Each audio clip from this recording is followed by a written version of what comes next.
Get your popcorn ready. It's the most high school football highlights tonight. See teams around the Arklatex in your community. It's the Southern Quality Ford Friday Night Blitz.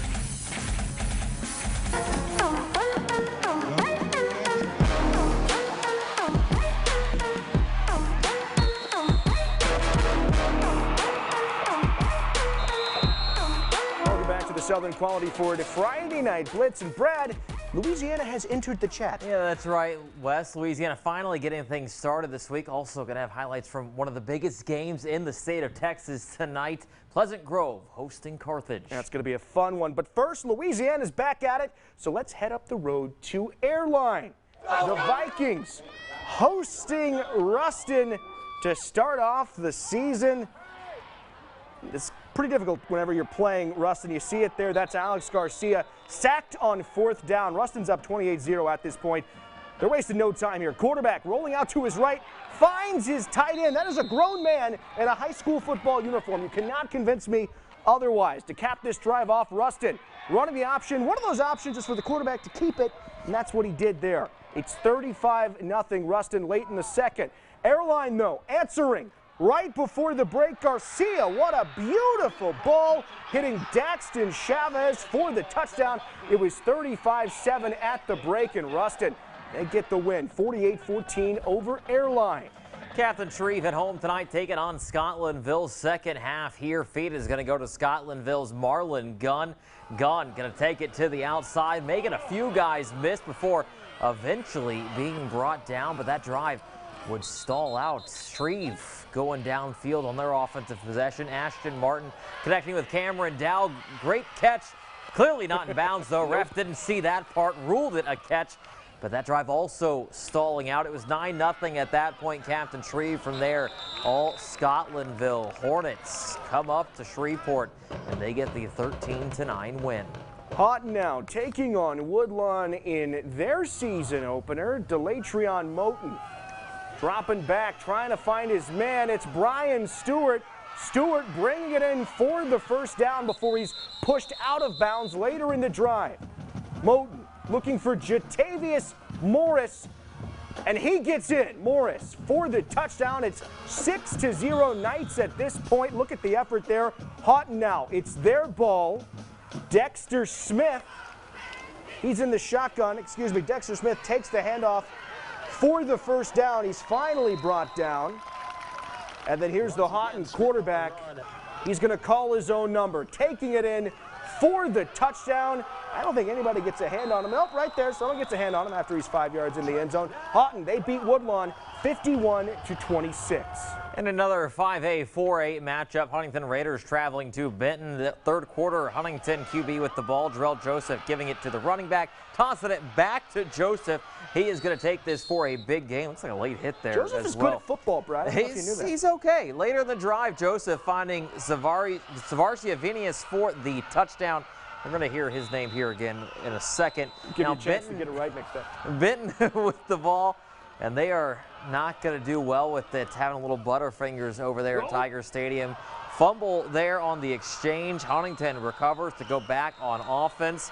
Now here comes Joseph once again. We talked about how he was good at football. He's going to show why right here, finding Zion Clavel in the end zone for another Raiders touchdown. Great grab right there by Clavel. And then here comes Huntington with the ball once again, making a comeback here against Benton. This is Joseph again going to Vinius again. Second touchdown all alone. Wow. Don't know where the defense was on that one. They're not even on the screen. Takes it in for the touchdown. Huntington rallies, and they take down Benton 27-26 the final. They're going to be really good, Brad. Now, a battle of directions in Shreveport.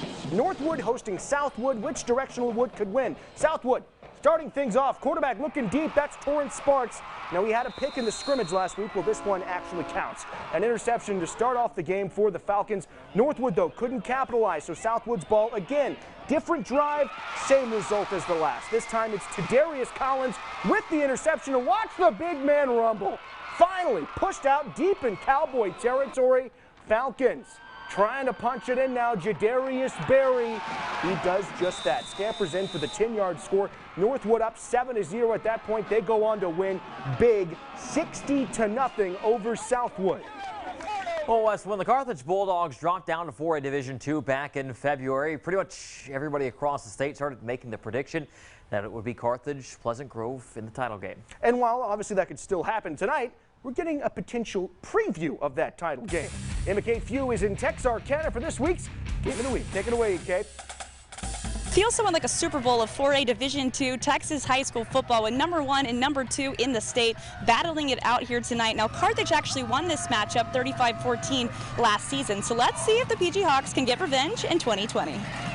Carthage starting things off strong with this return by Cavante Brown Hoskins. Now, we knew we were going to have some good football tonight, and boy, did we get it. Kai Haughton trying to find an open Bulldog. He's brought down in the backfield by the Hawks. Cameron Weekly throws it out, and there's a flag for intentional grounding. Hawks ball now. Nick Martin showing us what he does best. Starts on the outside, turns back, and runs it up the middle for a PG touchdown to end the first quarter. Hawks up 7-0. Second quarter, 17-yard run by Mason Courtney sets this up. Courtney takes the handoff, makes a nice cut back up the middle, and scores. It's tied at 7. Hawks go to punt, but it's a bad snap. Bulldogs recover the fumble with 56 seconds left in the half, deep in Hawks territory. Kai to Courtney again. Courtney runs it in for his second touchdown of the night, but there's a flag on the play. PG dodges a bullet, and we go into the half of the tied ball game at 7. Carthage came out ready to play in the second half. 2 touchdowns in the first few minutes of the third quarter, shifting the momentum. Mason Courtney here with a third touchdown of the night for him. 28-7 Bulldogs. Carthage is absolutely on fire at this point. Brandon King with the interception to end the third quarter, and the Hawks drive. He takes it deep into Hawk territory. This game is all Bulldogs at this point. Now here's a nice pass from Haughton to sophomore Montreal Hatton for the score. 10-10 to go in the fourth quarter. Carthage up 35-7. Now things got ugly for the Hawks fast. Under a minute left of the game. Woodside tried to put something on the board. It's another pick by Zay Woods, his third interception of the night, and that's ball game. Carthage wins it 35-7. Man, we on fire right now. I mean, we was off for 3 weeks. Everybody doubted us. Everybody else getting playing time. Think we not ready for them. We ready. We ready. Trust me, we are working. Our coaches did a great job adjusting in a half, and we missed some shots in the first half, but I thought we played unbelievable the second half. We put it on each other to like we already know what we have to do. Like, we just knew we had to come out and play good. Nobody can break that bond. Like, it's just this connection on the field that nobody else has got. We got a lot of confidence right now. We just got to stay healthy and pray that we nobody gets sick or anything like that, and just continue to get better. Reporting at Hawk Stadium, I'm Emma Kate Few. So, Brad, this game tonight, close at the half. Pleasant Grove hanging around, but Carthage kind of doing what they do, putting the game away in the second half. You know, this is the third straight year we've seen this matchup. That's been the story every single year. Close ball game through the first 2 quarters, and then in the second half, Carthage starting to pull away. You know, this is the first year they've kind of dropped down to Pleasant Grove's level. Still one of the largest 4A Division II teams out there, and it kind of shows there with the players they have on the field. A lot of those players back from last year's state championship team. No offense to that young man. I don't know that many people were actually doubting Carthage across the state. Point. You've won 3 out of the last 4 state championships. You probably get the benefit of the doubt a little bit. But, you know, this is still very well could play out that we could see this matchup at AT&T Stadium at the end of December. So who knows, maybe the tide changes with, you know, when we get to that point. Pleasant Grove, you know, they just run that wing tee offense. It's hard when you run that and you're down to make a comeback, especially when you don't throw it very often. They do throw. It is a part of their offense, but it's not like they're going 4 or 5 wide every single play. It just makes it hard to come back like that. Very good point. Hard to make up ground when you're doing that. Like you said, we might see that again late in December. Still a lot of football between now and then, and a lot of football left in this show. Coming up on the Southern Quality Ford Friday Night Blitz, we are, I guess, staying in Texas. One of the longest running rivalries in the state renewed this week. We're going to head to Marshall next.